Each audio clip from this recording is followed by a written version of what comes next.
আসসালামু আলাইকুম। Technique easy এডুকেশনের পক্ষ থেকে নবম দশম শ্রেণীর শিক্ষার্থীদের জানাচ্ছি শুভেচ্ছা। আজকের পর্বে চলো আমরা অনুশীলনের সংক্ষিপ্ত প্রশ্নগুলি নিয়ে তোমাদের সাথে আলোচনা করি। কি বলছে দেখো তো, উদ্ভিদের খনিজ পুষ্টি কাকে বলে? এই যে খনিজ পুষ্টি, পুষ্টি তো আমরা সবাই বুঝি, প্রয়োজনীয় কিছু উপাদান কোনো জীবের বৃদ্ধির জন্য, তার বিকাশের জন্য, তার জৈবিক কার্যাবলী সম্পন্ন করার জন্য, শারীরবৃত্তীয় কার্যাবলী সম্পন্ন করার জন্য কিছু শক্তি উপাদান দরকার হয় বা পুষ্টি উপাদানের দরকার হয়। এখন ওই পুষ্টিটা উদ্ভিদেরও লাগবে, কারণ আমরা কি জানি উদ্ভিদ হচ্ছে জীব, উদ্ভিদেরও জীবন আছে, তারও হচ্ছে তোমার মতো বিভিন্ন গুরুত্বপূর্ণ কার্যাবলী সম্পন্ন করার আগে সেক্ষেত্রে উদ্ভিদেরও বৃদ্ধি প্রয়োজন, তাহলে উদ্ভিদের পুষ্টি লাগবে। এখন যেই পুষ্টি উপাদানগুলা সে মাটির নিচ থেকে নিচ্ছে, দেখো খনিজ বলতে আমরা কি বুঝি? খনি বা খনিজ বলতে আমরা মাটির নিচে থেকে পাওয়া কিছু বুঝতেছি না। খনি থেকে যে আমরা তেল আহরণ করি বা স্বর্ণ যে খনি থেকে আহরণ করি, তাহলে এই যে দেখো খনি মানে মাটির নিচ থেকে, তাহলে উদ্ভিদ যে পুষ্টি উপাদানগুলো নিচ্ছে এটা ও কিন্তু মাটি থেকেও নিতে পারে, বায়ু থেকেও নিতে পারে, আবার হচ্ছে তোমার পানি থেকেও নিতে পারে, বিভিন্ন জায়গা থেকে সে তার প্রয়োজনীয় পুষ্টিগুলা সংগ্রহ করতেছে। কিন্তু যেই পুষ্টি উপাদানগুলা মাটির নিচ থেকে নিচ্ছে ওগুলাকে আমরা বলবো হচ্ছে খনিজ পুষ্টি। দেখো কি বলছে, যে সকল পুষ্টি উপাদান উদ্ভিদ মাটি থেকে গ্রহণ করে, তার মানে মাটির নিচ থেকে গ্রহণ করবে, সেগুলোকে আমরা বলবো হচ্ছে খনিজ পুষ্টি। উদ্ভিদ তার স্বাভাবিক বৃদ্ধি, পরিপুষ্টি, শারীরবৃত্তীয় কাজ, শারীরবৃত্তীয় কাজ হচ্ছে এখানে দুইটা আছে, একটা হচ্ছে শ্বসন আর একটা হচ্ছে সালোক সংশ্লেষণ। সালোক সংশ্লেষণ তো সবাই জানে, সবুজ উদ্ভিদের খাদ্য তৈরির প্রক্রিয়া।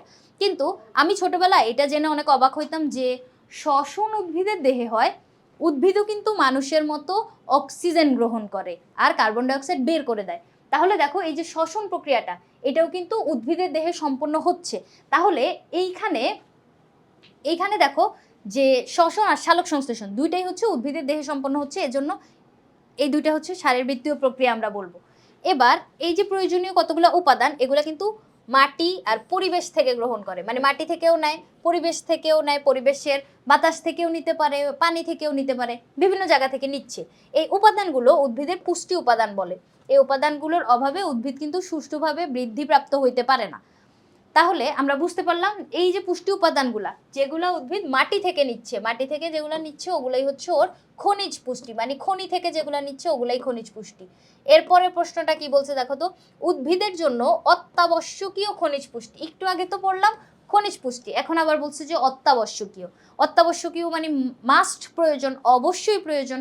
তাহলে এই যে অবশ্যই প্রয়োজন যে খনিজ পুষ্টিগুলা ও মাটি থেকে নিবে খনিজ পুষ্টি, আর যেগুলো ওর অবশ্যই লাগবে। এখন দেখো উদ্ভিদ অজৈব উপাদান ৬০ ধরনের, মানে ৬০ ধরনের অজৈব উপাদান হচ্ছে গ্রহণ করে, তার ভিতরে ১৬টা হচ্ছে তোমার অত্যাবশ্যকীয় মানে মাস্ট, প্রয়োজন। এই যে ১৬টা উপাদান ওর অত্যাবশ্যকীয় উপাদান। এর ভিতরে আবার মাইক্রো ম্যাক্রো দুই ধরনের আছে। ১৬টাকে যদি আমি দুই ভাগে ভাগ করি, একটাতে হচ্ছে ৯টা উপাদান আছে আর একটাতে হচ্ছে ৭টা উপাদান আছে। এই যে উপাদানগুলা এগুলা হচ্ছে একটাকে বলবো মাইক্রো, একটাকে বলবো ম্যাক্রো। এখন সরি উল্টা বলছি, একটাকে বলবো মাইক্রো, এই যে ৭টা হচ্ছে মাইক্রো আর ৯টা হচ্ছে ম্যাক্রো। এখন ম্যাক্রো মাইক্রো কি উচ্চারণ করতেছি, এগুলা শুনলেও তো একরকম মনে হয়। এই যে মাইক্রো ম্যাক্রোর ভিতরে পার্থক্যটা আমি তোমাকে বলি। এখানে কি হয়, এই যে ম্যাক্রো কথাটা, ম্যাক্রো মানে হচ্ছে বড়, আর মাইক্রো মাইক্রো মানে হচ্ছে ছোট্ট। এই যে মাইক্রোস্কোপ, মাইক্রোস্কোপে আমরা কি দেখতে পাই, তোমার হচ্ছে ক্ষুদ্র অণুজীবগুলো দেখতে পাই না? তাহলে মাইক্রোনিউট্রিয়েন্ট মানে হচ্ছে ওই উপাদানগুলা যেগুলো উদ্ভিদের খুবই কম পরিমাণে লাগে, উদ্ভিদ মাটি থেকে খুব কম পরিমাণে নিচ্ছে, এই দেখো অত্যন্ত সামান্য পরিমাণে। আর ম্যাক্রো যেটা, এটা বেশি লাগে, বেশি পরিমাণে দরকার হয়, বেশি পরিমাণে দরকার হয়। এখন তুমি আবার মনে করো না যে এটা বেশি পরিমাণে লাগে এটা বেশি গুরুত্বপূর্ণ, এটা কম লাগে এটা কম গুরুত্বপূর্ণ, না, কিন্তু দুইটাই সেম গুরুত্বপূর্ণ, শুধু এটা একটু বেশি পরিমাণে গ্রহণ করে আর এটা একটু কম পরিমাণে গ্রহণ করে, কিন্তু দুইটাই অত্যাবশ্যকীয়, বুঝতে পারছো? দুইটাই অত্যাবশ্যকীয়, দুইটাই সমান গুরুত্বপূর্ণ, কিন্তু ওই গ্রহণ করার ক্ষেত্রে এটা একটু বেশি গ্রহণ করে এটা একটু কম গ্রহণ করে, এতটুকুই। বেশি গ্রহণ করতে বলতে হচ্ছে পরিমাণটা বেশি, গুরুত্বের দিক থেকে সেম। যে এই জায়গাটা হচ্ছে আমি ছোটবেলা গোলাইতাম, আমি মনে করতাম ওমা এটা লাগে না, এটা কম গুরুত্বপূর্ণ, কিন্তু না, দুইটাই হচ্ছে অত্যাবশ্যকীয়। এবার দেখো এই ম্যাক্রো উপাদানের ভিতরে তোমার ৯টা হচ্ছে মানে খনিজ উপাদান আছে।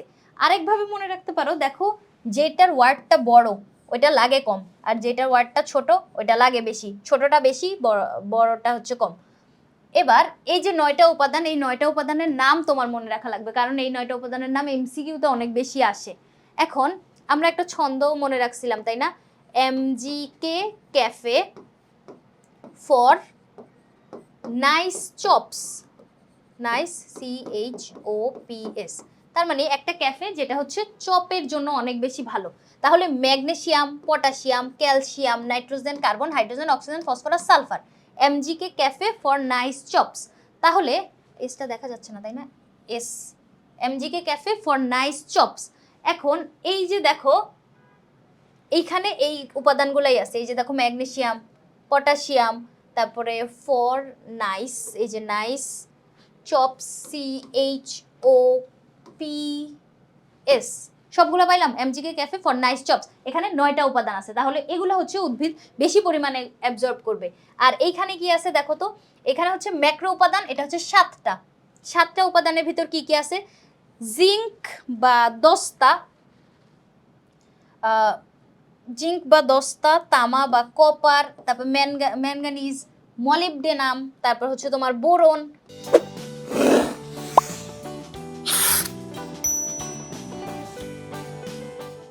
ক্লোরিন আর আয়রন।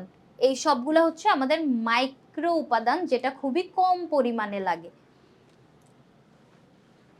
এরপরে কি বলছে দেখো তো, আদর্শ খাদ্য পিরামিড জিজ্ঞেস করছে। এই যে আদর্শ খাদ্য পিরামিডটা কি বলছে, যে আদর্শ খাদ্য পিরামিড কি?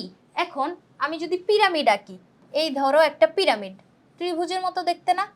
এই যে একটা 3D পিরামিড আমি আঁকলাম, এটাকে আমি 4টা লেয়ারে ভাগ করি। চলো, এই যে একটা লেয়ার, এই যে একটা লেয়ার, এই যে একটা লেয়ার। এখন নিচের দিকে তাকাও, নিচের সারফেসটা সবচেয়ে বড় না? এই যে অনেক বিস্তৃত এলাকা জুড়ে না? ওইখানে আমি অবস্থান করাবো হচ্ছে শর্করা, এখানে দিলাম হচ্ছে শর্করা। এরপরে এইখানে দিব হচ্ছে আমি ভিটামিন, ভিটামিন, এরপরে দিব আমিষ, তার উপরে দিব হচ্ছে স্নেহ। তাহলে দেখো তো এটা দিয়ে এখানে কি বুঝাইলো? এখানে বুঝাইলো হচ্ছে যেটার আয়তন যত বেশি, দেখো নিচ বরাবর হচ্ছে তোমার পিরামিডের আয়তন সবচেয়ে বেশি, উপরের দিকে যাইতে যাইতে এরকম হয়ে যাবে না, আরও মানে জায়গাটা হচ্ছে সরু হয়ে যাবে, মানে জায়গাটা কমে যাবে। তাহলে নিচে হচ্ছে তোমার শর্করা, সবচেয়ে বেশি পরিমাণে তোমার এটা খাওয়া লাগবে। তার উপরে হচ্ছে ভিটামিন, ওইটা আরেকটু কম খাওয়া লাগবে। তারপরে আমিষ আরেকটু কম, একদম উপরে চূড়ায় হচ্ছে আমার স্নেহ, এই জায়গাটা অল্প একটু জায়গা। তার মানে এইখানে তোমার স্নেহ বা চর্বি জাতীয় খাবার সবচেয়ে কম পরিমাণে গ্রহণ করা লাগবে। এই কথাটাই এখানে বলছে। এরকম তুমি কি এখন খাবার রেখে রেখে একটা পিরামিড বানানো শুরু করে দিবা? না, কিন্তু এই যে শর্করাটা, এটা আমি ইমাজিন করছি যে এরকম শর্করা জাতীয় খাবার আমাকে বেশি খাইতে হবে, ভিটামিন কম খাইতে হবে, এরকম বোঝানোর জন্য কাল্পনিক একটা পিরামিড তৈরি করছে। এই পিরামিড কিন্তু তোমার মানে আসল না, যে শর্করা জাতীয় খাবার তার উপরে ভিটামিন রেখে রেখে একটা পিরামিড বানাইছে, না, কিন্তু এটা হচ্ছে কাল্পনিক একটা পিরামিড, যেটা তোমাকে বুঝতে সাহায্য করে যে তুমি কোন খাবার কতটুকু পরিমাণে গ্রহণ করবা। তাহলে চলো এই জায়গায় দেখো, শর্করাকে নিচু স্তরে রেখে, হ্যাঁ শর্করাকে সবার নিচে রাখছিলাম, তাই না? পরিমাণগত দিক বিবেচনা করে, পরিমাণগত দেখছো কোনটা কতটুকু পরিমাণ খাওয়া লাগবে এটা বিবেচনা করে শাকসবজি, ফলমূল, তারপরে দিলা মানে এই শর্করার উপরে দিলা শাকসবজি, ফলমূল, এরপরে আবার দিলা আমিষ জাতীয় খাবার, তার উপরে দিলা স্নেহ বা চর্বি সবচেয়ে উপরে মানে কম পরিমাণে।